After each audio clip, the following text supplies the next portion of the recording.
Hi friends, welcome to Do Food channel. நம்ம எல்லாருக்குமே டெசர்ட்னாலே ரொம்ப பிடிக்கும்.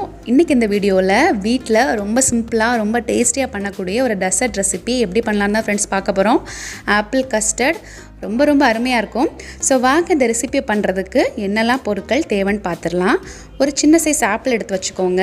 நாட்டு சக்கரை பொடி, அதுக்கு அப்புறம் முட்டையோட மஞ்சக்கரு 1, கொஞ்சம் அரிசி மாவு, பால் எடுத்து வச்சுக்கோங்க. கொஞ்சமா நட்ஸ் பவுடர், இது ஆப்ஷனல் தான். இப்போ வாங்க இந்த டேஸ்டியான கஸ்டர்ட் எப்படி பண்ணலாம்னு பார்க்கலாம். அதுக்கு ஒரு panல ஒரு சின்ன சைஸ் ஆப்பிள இந்த மாதிரி நல்லா பொடியா கட் பண்ணி சேர்த்துக்கோங்க. சேர்த்துட்டு இது கூட நல்ல இனிப்புக்காக 2 டேபிள்ஸ்பூன் அளவுக்கு நாட்டு சக்கரை பொடி இப்போ சேர்த்துக்க போறேன். நீங்க இதுக்கு பதிலா நார்மல் ஒயிட் சுகர் கூட ஆட் பண்ணலாம், நல்லா இருக்கும். இப்போ குழந்தைங்களுக்கு கொடுக்கறதா இருந்தா இந்த மாதிரி நாட்டு சக்கரை பொடி சேர்த்துக்கிட்டா நல்லாவே ஹெல்தி. அதுக்கு தான் நாட்டு சக்கரை பொடி சேர்த்துக்கிட்டேன். இப்போ ஸ்டவ்வை நல்லா மீடியம்ல வச்சிட்டு இது நல்லா இப்படி கலந்து விடுங்க. பாருங்க இந்த மாதிரி அந்த சக்கரை எல்லாம் மெல்ட் ஆக ஆரம்பிக்கும். இப்போ இந்த சக்கரையிலேயே அந்த ஆப்பிள் வந்து நல்லா வேக விடுங்க. சோ நல்லா லோ ஃப்ளேம்ல வச்சிட்டு இது நல்லா வேக விடுங்க. பாருங்க இது நல்லா வெந்திருச்சு. இப்போ ஸ்டவ் ஆஃப் பண்ணிரலாம். இன்னொரு பாத்திரத்துல முட்டையோட மஞ்சக்கரு 1 சேர்த்துக்கலாம். இப்போ இது கூட அரிசி மாவு சேர்க்க போறேன். 2 டேபிள்ஸ்பூன் அளவுக்கு அரிசி மாவு சேர்த்துக்கோங்க. நீங்க இதுக்கு பதிலா மைதா மாவு இல்லனா கோதுமை மாவு சேர்த்துக்கலாம், நல்லா இருக்கும். இப்போ இது கூட சுகருக்காக 2 டேபிள்ஸ்பூன் நாட்டு சக்கரை பொடி இதில் சேர்த்துக்க போறேன். உங்களுக்கு இனிப்பு அதிகமாக வேணும்னா நீங்க கூட கொஞ்சம் சேர்த்துக்கலாம்.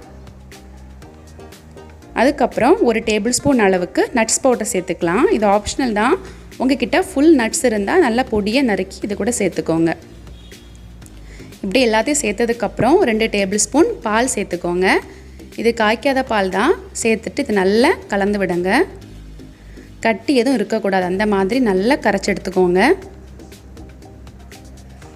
நல்ல திக்காக கிடைக்கும், அந்த அளவுக்கு இது நல்லா கரைச்சி எடுத்துக்கோங்க. பாருங்கள் இந்த மாதிரி நம்மளுக்கு கிடைக்கும். இப்போ இது கூட நம்ம ரிமைனிங் மில்க் எல்லாம் ஆட் பண்ணிடலாம். ஸோ டோட்டலாக 500 ml பால் தேவைப்படும். இதுக்கு சேர்த்துட்டு நல்லா கலந்து விடுங்க. இப்போது இந்த மாதிரி நல்லா மிக்ஸ் பண்ணதுக்கப்புறம் ஸ்டவ்வில் வச்சுட்டு நல்லா லோ ஃப்ளேமில் வச்சுட்டு இது நல்லா கலந்து விடுங்க. அந்த அரிசி மாவு வந்து நல்லா வேகணும். ஸோ நல்லா கலந்து விடுங்க. பாருங்கள் இந்த மாதிரி நல்லா கட்டியாக மாற ஆரம்பிச்சிடும். இப்போது நம்ம வேக வச்சு எடுத்துக்கிட்ட ஆப்பிள்ஸ் எல்லாம் இதில் ஆட் பண்ணிடலாம்.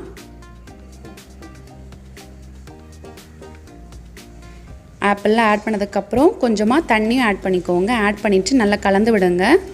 உங்களுக்கு அந்த மிக்சர் ரொம்ப கட்டியாக இருக்குது அப்படின்னா நீங்கள் கூட கொஞ்சம் தண்ணி ஆட் பண்ணிக்கலாம். நான் இன்றைக்கி கரெக்டாக 1/2 கப் அளவுக்கு தண்ணி ஆட் பண்ணிக்கிட்டேன். தண்ணி ஆட் பண்ணிவிட்டு இதை நல்லா மிக்ஸ் பண்ணிகிட்டே இருங்க. இது வந்து லைட்டாக கொதிக்க ஆரம்பிக்கும். பாருங்கள் இந்த மாதிரி லைட்டாக கொதிக்க ஆரம்பிச்சதும் நம்ம ஸ்டவ்வை ஆஃப் பண்ணிடலாம். ஆஃப் பண்ணிவிட்டு சர்வ் பண்ணிடலாம். நான் இன்றைக்கி இந்த கப்பில் தான் சர்வ் பண்ண போகிறேன். ஸோ நம்ம ப்ரிப்பேர் பண்ண ஆப்பிள் கஸ்டர்டை சேர்த்துடலாம். இது நல்லா ஆறுனதுக்கப்புறம் சாப்பிட்டா இன்னும் நல்லா கட்டியாக மாறிடும். உங்களுக்கு சில்னஸ் வேணும் அப்படின்னா இதை வந்துட்டு 30 நிமிஷம் நீங்கள் ஃப்ரிட்ஜில் போட்டதுக்கப்புறம் எடுத்து சாப்பிட்லாம், நல்லாயிருக்கும். அவ்வளோதான் ஃப்ரெண்ட்ஸ், ரொம்பவே சுவையான ஆப்பிள் கஸ்டர்ட் ரெடி ஆயாச்சு. ஸோ கண்டிப்பாக ட்ரை பண்ணி பாருங்கள். குழந்தைங்களுக்கு இது கொடுக்கலாம், ரொம்ப ஹெல்தி கூட. ஸோ இந்த வீடியோ உங்களுக்கு பிடிச்சிருந்தா லைக் பண்ணுங்கள், உங்கள் ஃப்ரெண்ட்ஸ் அண்ட் ஃபேமிலி கூட ஷேர் பண்ணிக்கோங்க. நம்ம டூ ஃபுட் சேனலை நீங்கள் இது வரைக்கும் சப்ஸ்கிரைப் பண்ணாமல் இருந்தால் சப்ஸ்கிரைப் பண்ணிக்கோங்க. பக்கத்தில் இருக்க பெல் ஐக்கானை கிளிக் பண்ணிக்கோங்க. இன்னொரு விஷயம், நான் ஏதாவது வீடியோ உங்களுக்கு பிடிச்ச ரெசிபி அப்லோட் பண்ணணும் அப்படின்னா உங்களோட சஜஷன் நீங்கள் கமெண்ட் பாக்ஸில் கொடுக்கலாம். நான் ட்ரை பண்ணி பார்த்துட்டு வீடியோ அப்லோட் பண்ணுறேன். Thank you friends.